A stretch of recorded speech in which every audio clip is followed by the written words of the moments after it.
This isn't funny. Farmers rise up, and we are about to see further and clearer into space than ever before. I got that and more coming up. Welcome to the Sheldon Show. That's me. Hello, happy Monday. It's a Monday. It's a holiday here in Malaysia, an Islamic holiday. Actually, it's one of my least favorites. Not to say anything bad about the religion or anything, of course. But among the things that happen on this holiday is that they sacrifice animals. It's an Islamic thing. I'm not Islamic. I don't understand it, so far be it from me to comment about it.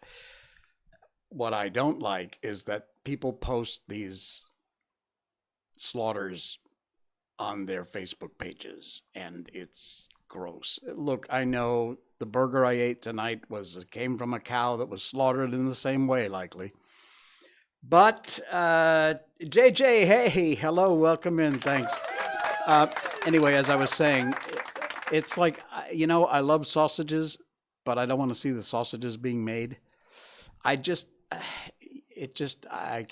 can't watch that stuff. So, like I said, for only that reason, I usually try and avoid social media today because they post I don't know why you have to post pictures of that, but fine. It's your holiday. It's your celebration. You do you. It's not my thing. All right. So having said that, we got lots going on tonight. And of course, also coming up later in the show, we'll have our book.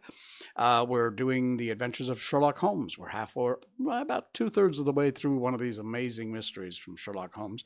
And we'll get through that. I don't think we'll get to the end tonight. We'll get probably 2 more segments and then we'll be finished with this one. Yes, we are live, by the way, on Facebook only tonight. I don't know what's going on. I've given up trying to figure it out. Normally, we're live on 4 platforms, on Facebook, on twitch.tv, on rumble.com, and on YouTube, my YouTube channel over there. We record these shows when we're live, like right now. And the audio, we sweeten it up a bit, and it goes out as our podcast. Wherever you get your podcasts, search us out, look for The Jay Sheldon Show, and please follow and subscribe. Helps us out a lot, and it's free for you. And you can take us with you. We're totally portable. Also, what we've been doing is uploading the video recording of our show to our normal platforms, except twitch.tv, because they're a pain in the butt over there, and I can't be bothered. But you will always find, if you want to go back and watch the show, you will find our video not only on Facebook, of course, but on YouTube and rumble.com. Find us on both those platforms. Subscribe and follow. It's free, and we really appreciate it. It helps us out a lot. All right. There's a lot going on. This one in particular is in Malaysia. And I know I've got viewers and listeners to our podcast and video stream around the world, but it kind of relates. I'm sure you can feel the pain. The Crack House Comedy Club had an incident in the last, I guess it was a week or 2 ago, and they are the ones paying the price, and they shouldn't be. All the major stand-up comics here in Malaysia have come out and spoken against the action taken in temporarily closing the Crack House Comedy Club. And I couldn't agree more and join in my simple little voice in calling for the ridiculousness of having this venue closed for the actions of a couple of morons. There's been a lot of posts. You can look it up. Just look up KL Crack House Comedy. Now, again, Facebook gave me crap tonight. I don't know why, about posting my show notes. So in my show notes on Facebook tonight, you won't see all the links. They will be there on my podcast. They will be there on rumble.com and on my YouTube channel, so you can get them there. In the meantime, I just would encourage you to go over to Crack House Comedy and check out their page and give them some support and give them a hey. Sim Tong, who is a fantastically funny guy, stand-up comic, and he wrote, it's a public post, so anyone can see it. If you got a Facebook account, you can see it. I'm not sharing anything that's private here. But there have been lots of folks, lots of stand-up comics, lots of regular, normal, everyday people like me who have expressed their dissatisfaction and being upset about the fact that the Crack House Comedy Club has been temporarily closed because of this, like I said, the actions of a couple of complete idiots. But what Sim wrote, I think, pretty much sums up what not only I, but a lot of people feel. Just as background, he writes, the way comedy open mics are run at Crack House Comedy Club is the same as most open mics everywhere in the world. People sign up for a spot, they perform for a few minutes, they're either funny or they're not, and then we move on to the next act. They don't get paid. This is the way it's always been since the club's inception 8 years ago. It's the way it normally is around the world. And since open mics started in Kuala Lumpur here in Malaysia 13 years ago, nobody's there to insult any groups or insult any religion. Everybody shares laughs and they go home, and there has never been a problem until now. A few weeks ago, it was a few weeks ago, he writes this lady. I'm not sure I would use that particular descriptor, but fine. This idiot performed at the open mic, that's my word, at Crack House Comedy Club for her first and last time. I can only give you a secondary account as I wasn't there that night, but this is what I gather from watching the viral video. Hey, Naz, I can't read that. Salty Paijo. All right. Good to see you. Thank you for the like. Anyway, I can only give you a secondary account. I wasn't there, writes Sim. But this is what I gather from watching the viral video everyone is talking about, also from friends who were there that night. She was wearing a hijab, that's the Islamic head covering, and a baju kurung, and she said she memorized 15 Juzuk al-Quran and then removed the hijab and baju kurung to reveal what she was wearing inside, a very revealing top and a miniskirt. It wasn't funny. It wasn't interesting. Some people in the audience cheered and applauded. My understanding is those were people that this idiot had actually invited. Everyone else was too mortified to react in any way. The audience always feels pressure to be supportive of new performers. She was there with her partner, and he recorded the performance.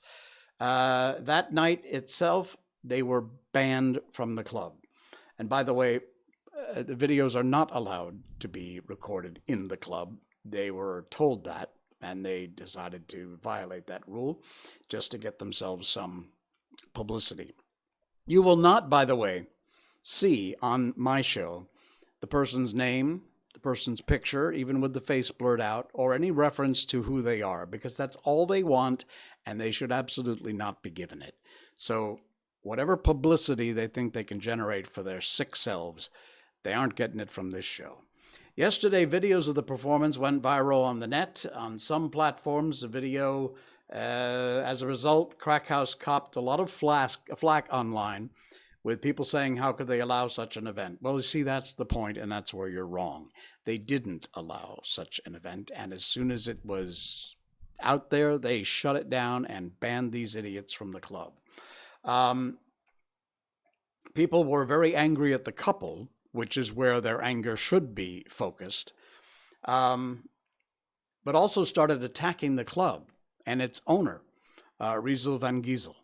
Great guy. I know Rizal personally. He is an amazing comedian and a guy whose heart is in just the right place. He is such a great guy. If you don't know Rizal, it's easy to think that he's very westernized based on his name and demeanor, Sim writes.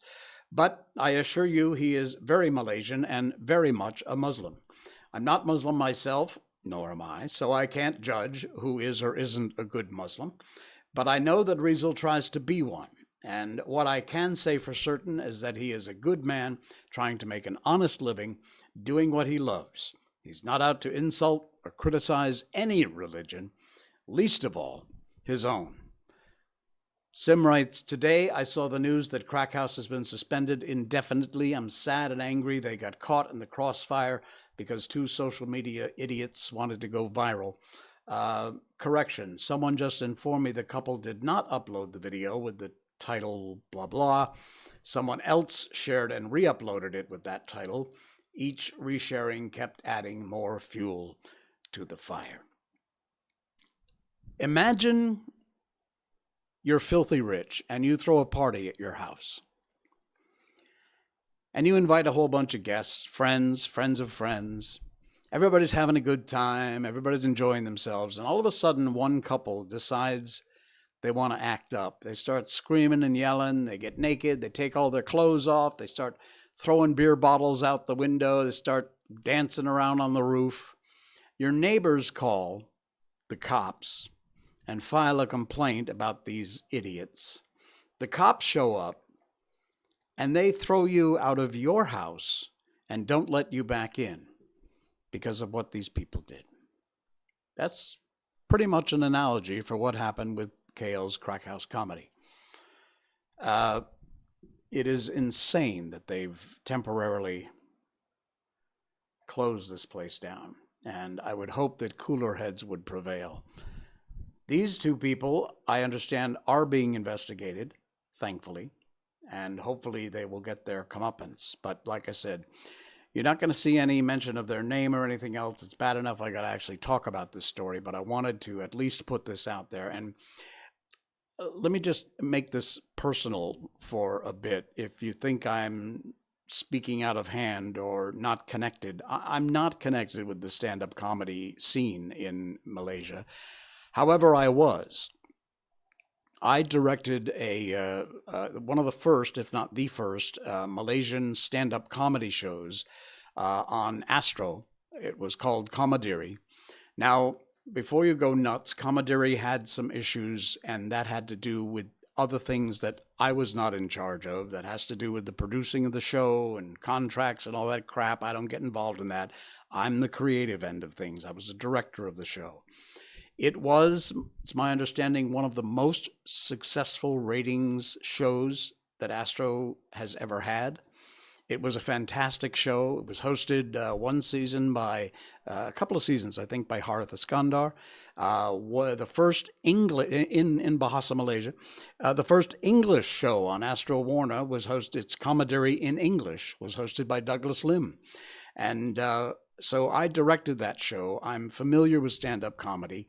Most every one of all of these performers, stand-up comics, were on the show. All the headliners were there. I got to know and met all of them, some for the first time, and some I'd worked with before. But every one of them was not only entirely professional, dedicated to their craft, incredibly talented, and honestly, the lot of them were just some of the nicest people I've ever met. I'm not kidding, and I'm not kissing butt. You guys and gals in stand-up comedy are just some of the most heartfelt, genuine people it's ever been my pleasure to work with, and I can't say enough.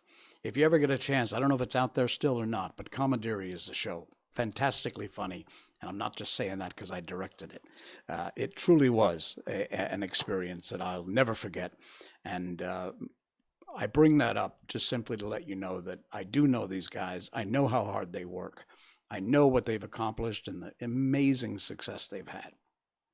And it just breaks my heart to see, because of a couple of absolute idiots who have no place even on social media, have to cause all this problem. And apparently, from what I hear, it ain't the first time. So can we please take care of this problem once and for all? Unbelievable. All right, I've spent a lot of time talking about that, but it's important. It's an important issue. I hope you will support it. When we can get our show notes posted, you will find also a link to the KL Crack House Comedy Club in our show notes. Please give them a like and a follow. Even better, if you're in KL, get a ticket to their show once they reopen and go support them. They need your help, and I promise you, you will not be disappointed. You will be in for a fantastically funny, great time. All right, that's all I'm going to say about that. Thank you, Sim, for that write-up, by the way. Brilliant, brilliant piece. Thank you. There's lots of them out there. All right, we got a lot going on tonight. We got lots more to talk about, including farmers. Sorry, coffee break time. Okay, we didn't do our Miko update, by the way, because I wanted to get right into that important topic, but Miko's doing great. Thank you for asking. She's doing really well. All right, so farmers have had it. They are done. And not just farmers, Sri Lankans have also had it. More and more people are beginning to realize the stupidity of the ways of certain groups like the World Economic Forum, these unelected morons who are trying to run and control our lives. And if you haven't seen it, you ought to, and you should check it out. The headlines are amazing. They're everywhere. Sri Lankan protesters storm government officials' homes and set the houses on fire. Yeah, serious. These are actually the protesters making use of the president's swimming pool after they stormed the house, and the president climbed on a plane and said, "I'm out of here. See ya." Yeah, it's chaos. Sri Lankan president has agreed to step down.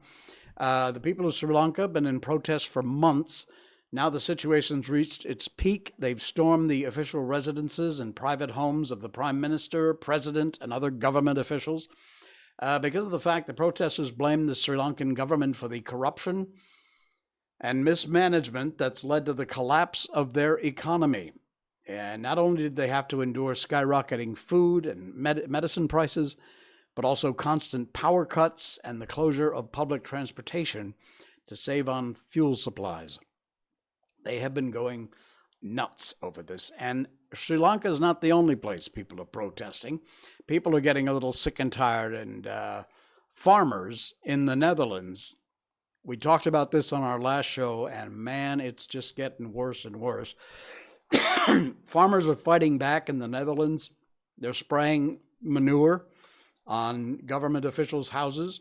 They are blockading. Here's some other videos. They're blockading roads, and it's not only happening in the Netherlands. Italy is not far behind. A lot of other countries where these ridiculous lockdowns and things are happening are protesting, and it's just, look, the mainstream media is not covering this. You will not see this on any of those fake news outlets, CNN, MSDNC, NBC, CBS, ABC. They're not covering this stuff. And it is huge.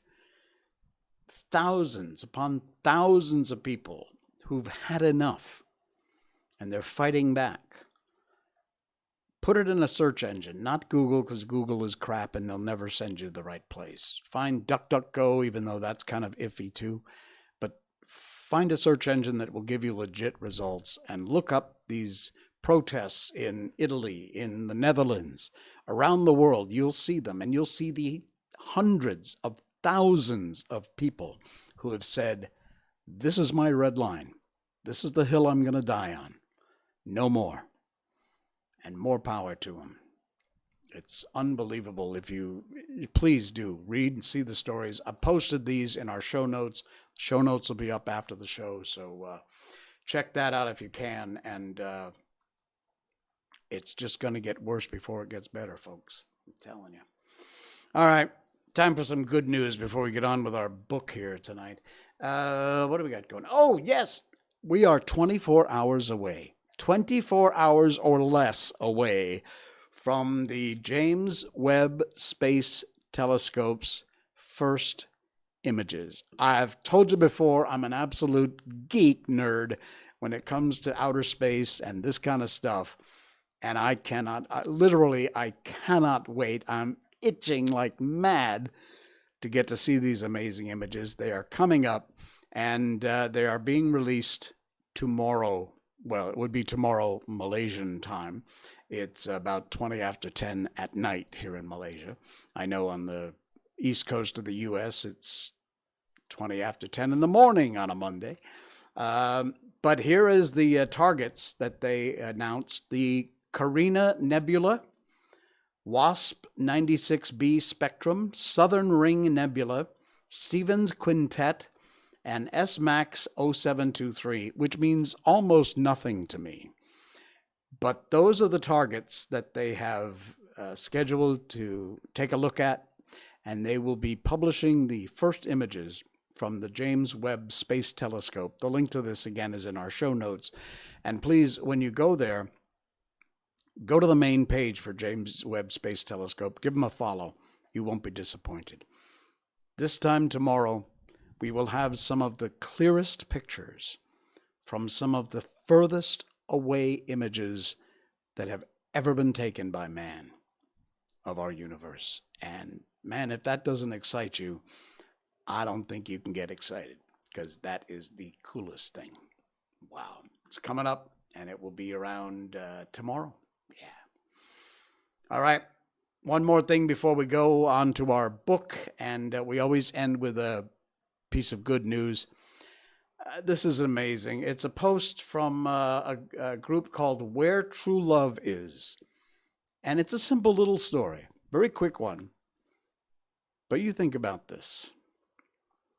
I just saw a Reddit post by someone with extreme anxiety that was asking how to order a sandwich at Subway because they'd never tried it. They were afraid to try it. Their anxiety was so bad they couldn't get through it. They thought they couldn't get through it. Well, someone replied, and they wrote out step-by-step instructions without being snarky or judgmental, and told them exactly how to go through the process of ordering a sandwich at Subway, which, you know, to you and I is just another thing. I eat Subway once in a while, and you know the process. You pick your bread, you pick your type of sandwich, you get all the toppings, heated or not heated, then you put all the extras on it and the sauces, and you pay and you go and you eat. But to somebody with extreme anxiety, that is a huge process. And this person, again, without being judgmental, just wrote out all the steps on how to order a Subway sandwich. It sounds so simple, but to someone in this condition, it is a mountain to climb. And the person who wrote this says, it is the kindest, sweetest thing I've seen in months. How true. That's amazing. What a sweet, sweet story. Love that. Wow. All right. Cool beans. It's time to move on here, and we're going to get into our book. We read books on this show. Yes, we do. We've done all kinds of books. They come to us courtesy of Gutenberg.org, the Gutenberg Project, public domain books, all kinds there. Children's books, adult books, novels, fiction, nonfiction, semi-fiction, all kinds, you name it. We usually pick the fun ones that we're familiar with. We've done The Wizard of Oz, Peter Pan, The Little Prince, Winnie the Pooh. We've done a whole bunch of phenomenal books. You'll find them on all our past shows on rumble.com or my YouTube channel. And they're all there. We break them up into chapters or parts of chapters till we get through the book, and we move on to another one. And so for the last many streams, we've been doing the adventures of Sherlock Holmes. We are right in the middle of another adventure now. And I encourage you, please, to get your kids to read. You read too. And or you can listen as you listen to our podcast. To the adventures of Sherlock Holmes, which is what we've been doing now. When we left off, Sherlock Holmes said that he expected to have a very busy day tomorrow. A large and comfortable double-bedded room had been placed at our disposal, and I was quickly between the sheets, for I was weary after my night of adventure. Sherlock Holmes was a man, however, who, when he had an unsolved problem upon his mind, would go for days or even for a week without rest, turning it over, rearranging the facts, looking at it from every point of view, until he had either fathomed it or convinced himself that his data was insufficient. It was soon evident to me that he was now preparing for an all-night sitting. He took off his coat, waistcoat, put on a large blue dressing gown, and then wandered about the room, collecting pillows from his bed and cushions from the sofa and armchairs. With these he constructed a sort of Eastern divan, upon which he perched himself cross-legged, with an ounce of shag tobacco and a box of matches laid out in front of him. In the dim light of the lamp, I saw him sitting there, an old briar pipe between his lips, his eyes fixed vacantly upon the corner of the ceiling, the blue smoke curling up from him, silent, motionless, with the light shining upon his strong-set aquiline features. And so, as he sat, I dropped off to sleep. And so he sat, when a sudden ejaculation caused me to wake up, and I found the summer sun shining into the apartment. The pipe was still between his lips, the smoke still curled upward, and the room was full of a dense tobacco haze, but nothing remained of the heap of shag which I had seen upon the previous night. "Awake, Watson?" he asked. "Yes." "Game for a morning drive?" "Certainly." "Then dress. No one is stirring yet, but I know where the stable boy sleeps, and we shall soon have the trap out." He chuckled to himself as he spoke. His eyes twinkled, and he seemed a different man to the somber thinker of the previous night. As I dressed, I glanced at my watch. It was no wonder no one was stirring. It was 25 minutes past 4. I'd hardly finished when Holmes returned with the news the boy was putting in the horse. "I want to test a little theory of mine," he said, putting on his boots. "I think, Watson, that you are now standing in the presence of one of the most absolute fools in Europe. I deserve to be kicked from here to Charing Cross, but I think I have the key of the affair now." "And where is it?" I asked, smiling. "In the bathroom," he answered. "Oh, yes, I'm not joking," he continued, seeing my look of incredulity. "I've just been there, and I have taken it out, and I have got it in this Gladstone bag. Come on, my boy, we shall see whether or not it will fit the lock." We made our way downstairs as quietly as possible and out into the bright morning sunshine. In the road stood our horse and trap, with the half-clad stable boy waiting at the head. We both sprang in, and away we dashed down London Road. A few country carts were stirring, bearing in vegetables to the metropolis, but the line of villas on either side were as silent and lifeless as some city in a dream. "Been in some points a singular case," said Holmes, flicking the horse into a gallop. "I confess that I've been as blind as a mole, but it's better to learn wisdom late than to never to learn it at all." In the town, the earliest risers were just beginning to look sleepily from their windows as we drove through the streets of the Surrey side. Passing down the Waterloo Bridge Road, we crossed over the river, and dashing up Wellington Street, wheeled sharply to the right, and found ourselves in Bow Street. Sherlock Holmes was well known to the force, and the two constables at the door saluted him. One of them held the horse's head, while the other led us in. "Who's on duty?" asked Holmes. "Inspector Bradshaw, sir." "Ah, Bradshaw, how are you?" A tall, stout official had come down the stone-flagged passage in a peaked cap and a frogged jacket. "I wish to have a quiet word with you, Bradshaw." "Certainly, Mr. Holmes. Step into my room here." It was a small office-like room with a huge ledger upon the table and a telephone projecting from the wall. The inspector sat down at his desk. "And what can I do for you, Mr. Holmes?" "I called about that beggarman Boone, the one who is charged with being concerned in the disappearance of Mr. Neville St. Clair of Lee." "Ah, yes, he was brought up and remanded for further inquiries." "So I've heard. You have him here?" "In the cells." "Is he quiet?" "Oh, he gives no trouble. But he is a dirty scoundrel." "Dirty?" "Yes, it's all we can do to make him wash his hands, and his face is as black as a tinker's. Well, once his case has been settled, he'll have a regular prison bath, and I think if you saw him, you'd agree with me that he needed it." "I should like to see him very much." "Would you? Well, that's easily done. Come this way. You can leave your bag." "No, I think that I'll take it." "Very good. Come this way, if you please. and he led us down a passage, opened a barred door, passed down a winding stair, and brought us to a whitewashed corridor with a line of doors on either side. "The third on the right is his," said the inspector. "Here it is." He quietly shot back a panel in the upper part of the door and glanced through. "He's asleep," said he. "You can see him very well." We both put our eyes to the grating. The prisoner lay with his face toward us in a very deep sleep, breathing slowly and heavily. He was a middle-sized man, coarsely clad, as became his calling, with a colored shirt protruding through the rent in his tattered coat. He was, as the inspector had said, extremely dirty, but the grime which covered his face could not conceal its repulsive ugliness.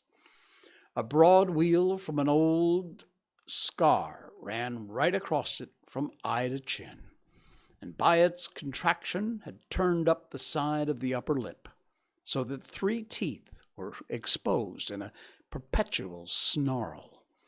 A shock of very bright red hair grew low over his eyes and forehead. "He's a beauty, isn't he?" said the inspector. "He certainly needs a wash," said Holmes. "I had an idea that he might, and I took the liberty of bringing the tools with me." He opened the Gladstone bag as he spoke and took out, to my astonishment, a very large bath sponge. "Oh, you're a funny one," chuckled the inspector. "Now, if you will give me the great goodness to open that door very quietly, we will soon make him cut a much more respectable figure." "Well, I don't know why not," said the inspector. "He doesn't look a credit to the Bow Street cells, does he?" He slipped his key in the lock, and we all very quietly entered the cell. The sleeper half turned and then settled down once more into a deep slumber. Holmes stooped to the water jug, moistened his sponge, and then rubbed it twice vigorously across and down the prisoner's face. "Let me introduce you," Holmes shouted, "to Mr. Neville St. Clair in the county of Kent." Ooh, cool. All right. That's very cool. Well, we've found Mr. Neville St. Clair, or more appropriately, Mr. Holmes has found Mr. Neville St. Clair. All right. We're going to find out how he figured that whole thing out and end this adventure coming up in our next stream on Wednesday night, and then we'll move into another adventure from Sherlock Holmes. Very cool. All right, folks, that's going to do it for us. We will see you again. Let's see. I did miss some chats. I'm sorry about that. JJ says, Rizal, very professional actor on set, amazing guy on set. Rizal is an amazing guy. I told you that before. And thank you for having me involved in Commandery, the tech side. Yes, JJ, thank you for your amazing service during our shooting there of Commandery. What a great time, great memories. All right, please do support the KL Crackhouse Comedy Club. I know right now temporarily they are closed, but I'll let people know how you feel. And once they get reopened again, do all you can to help support them. Again, right at this very moment in our show notes, the links aren't there, but they will be. So by the time you see this, if you're not watching live, you can check it out and give them your support. Please do that. All those guys work far too hard to have a couple of morons ruin what is a wonderful, wonderful thing. I will see you again on Wednesday night, and that's going to do it. Thanks for watching. Thanks for listening to our podcast. I'm Jay Sheldon, and strangely enough, this is The Jay Sheldon Show. Good night.